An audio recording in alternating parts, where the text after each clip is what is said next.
জানাই সকলকে হাতগুলো ধন্যবাদ দিয়ে এত সকাল সকাল আপনারা এসছেন আশীর্বাদ করেছেন আমাকে নতুন মন থেকে আপনাদের সকলকে ধন্যবাদ।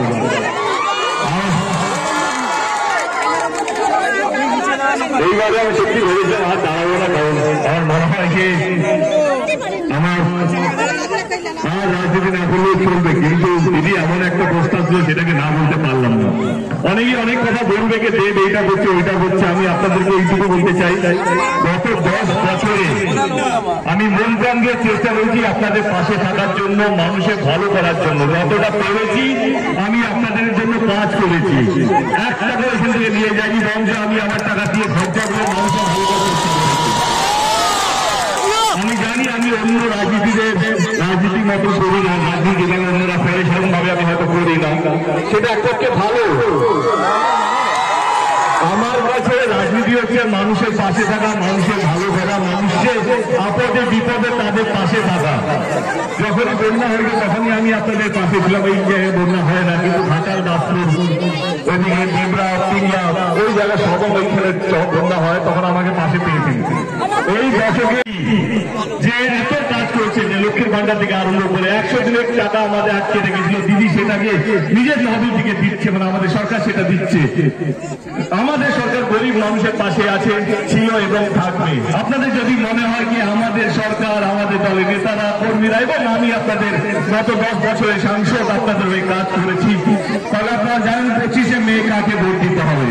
এটুকু কোনো রাজনীতি আপনাদেরকে শেখাতে হবে না। আমার মনে হয় যে ঘাটাল লোকসভা কেন্দ্রের মানুষ জানে রাজনীতি কাকে ভালো, কে ভালো মানুষ, কে খারাপ মানুষ, কে সাংসদটা ভালো কাজ করেছে, কোন সাংসদটা ভালো কাজ করেনি।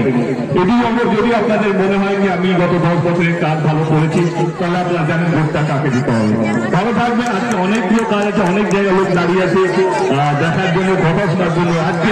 আজকে বিদায় নিলাম, কিন্তু কথা দিচ্ছি নির্বাচনের আগে আবার আপনাদের আশীর্বাদ দেওয়ার জন্য।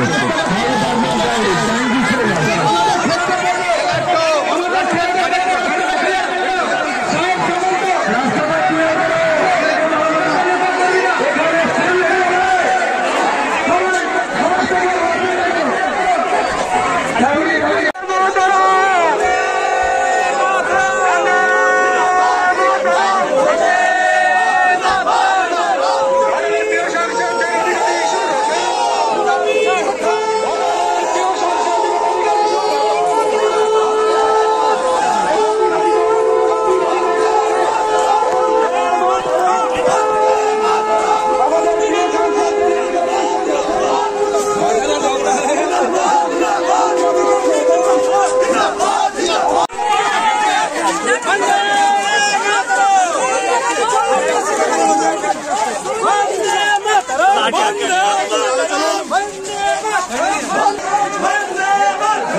ভালো আছো তোমরা?